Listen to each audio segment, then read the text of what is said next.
Tere kõigile!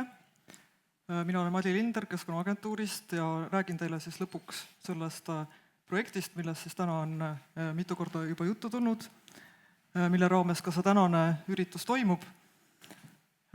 Tegemist on siis sellise pika nimega projektiga, mida ma ei hakka ette lugema, sest muidu kulutan kõik aja ära.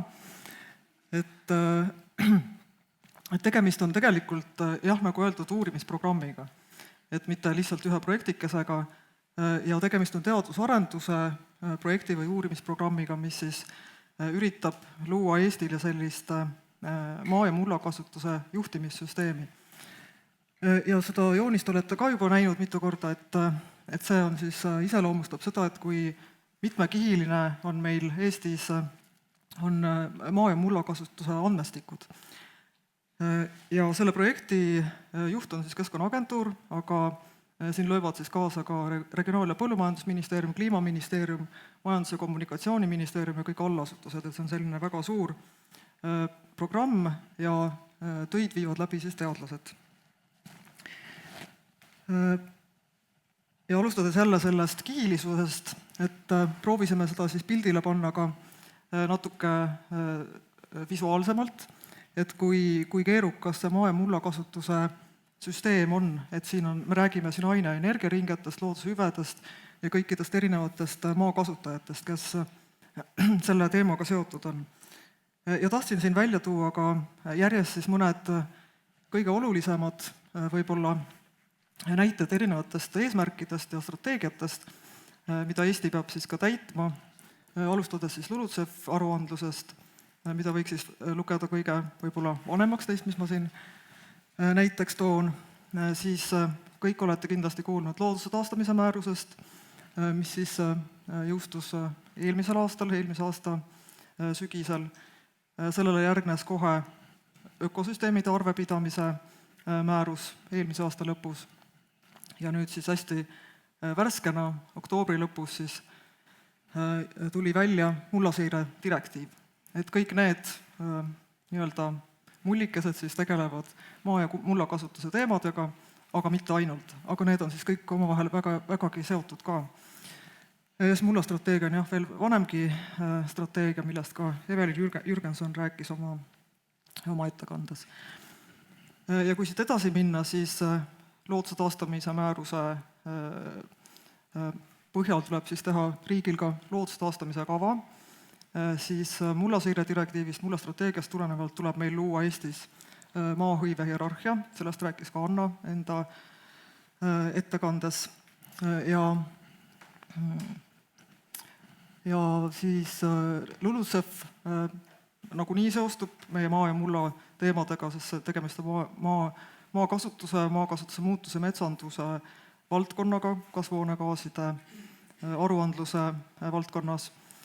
Ja seal siis seostub see väga hästi siis ka tulevase kohustusega luua ka maakasutuskategooriate kaart. Ja muidugi väga seostuvad sellega erinevad planeeringud, sealhulgas üleriigiline planeering, millest enne oli juttu.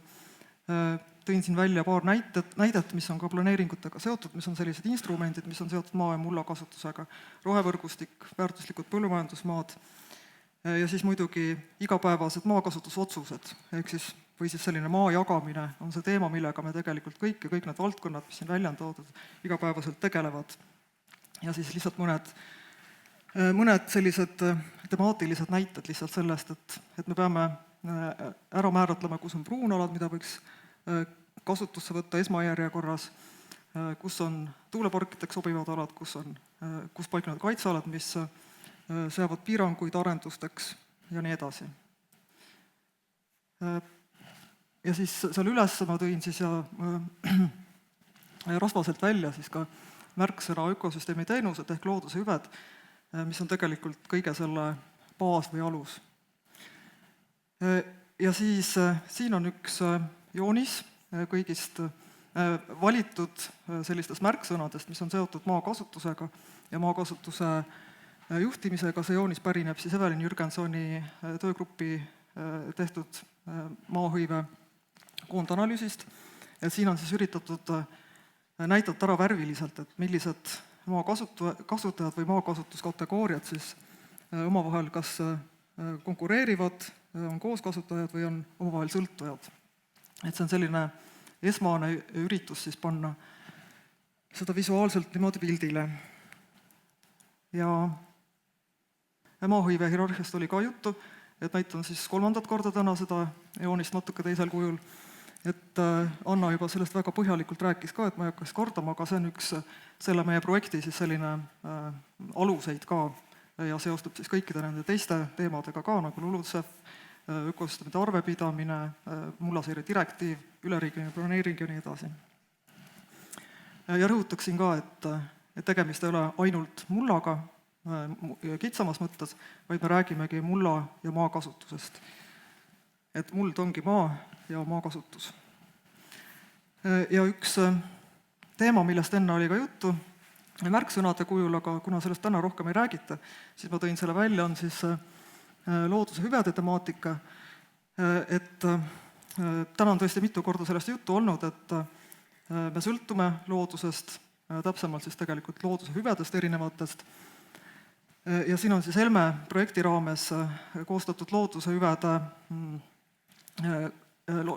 selline koondkaart, kus on siis näidatud, kus näiteks sooaladel kõige olulisemad ökosüsteemi teenused on koondunud. See on siis vasakul, mida punasem, seda rohkem on seal ökosüsteemi teenuseid. Ja paremal on siis Eesti ökosüsteemide seisundikaart ja siit on ilusti näha, et mida parem seisund, see mida rohelisem, tumerohelisem see on, seda rohkem siis on ka ökosüsteemi teenuseid. Ja siit on ka näha, et Eestis looduse seisund ei ole hea ja nagu ka varasemates ettekannetes on rõhutatud, et ja ka üleriigiline planeering rõhutab, et me peame seda maakasutust juhtima niimoodi, et võtta arvesse, kus looduse väärtused asuvad.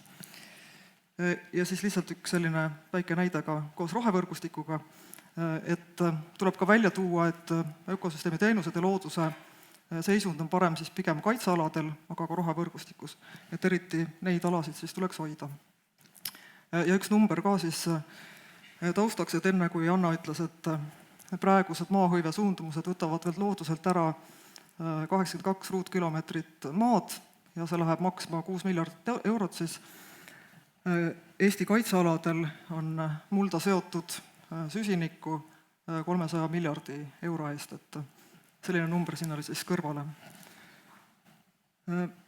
Ja siis lõpuks on projekti teemadeni ka, et siin on siis hästi lühidalt välja toodud, et millega me selle uurimisprogrammi raames seni oleme juba tegelenud. Et täna tuleb siis mitu ettekannet sellest ka, et kõigepealt siis Tambet Kikas räägib meile väga olulisest tööst, mis on siis mullastikukaardi üleriigiline uuendamine. Sellele järgneb siis kasvuhoonegaaside plokk, millest me kuuleme siis täna ka Jaanikalt, Allanilt ja Karinilt. Ja siis üks plokk ongi meil siis selline maa- ja mullakasutuse juhtimissüsteemi loomise plokk, kus siis on olnud ka kaasatud Evelin Jürgenson, kes enne ettekande tegi, ja kus praegu käib siis ka pruunalade kaardistamise töö, kus on siis samuti Maaülikool koos Hendriksoni firmaga. Ja siis käivad ka mitmed õigusanalüüsid paralleelselt selle maahõive juhtimissüsteemi loomiseks ja samuti me siis juba üritame ehitada sellist väga suurt ja laia kontseptsiooni, et kuidas see juhtimissüsteem peaks siis toimima hakkama tulevikus. Ja seda me siis teeme koostöös kõigi nende inimestega, kes siin ka täna on ja üleriiglise planeeringuga ja teadlastega, et see on selline suur tegemine.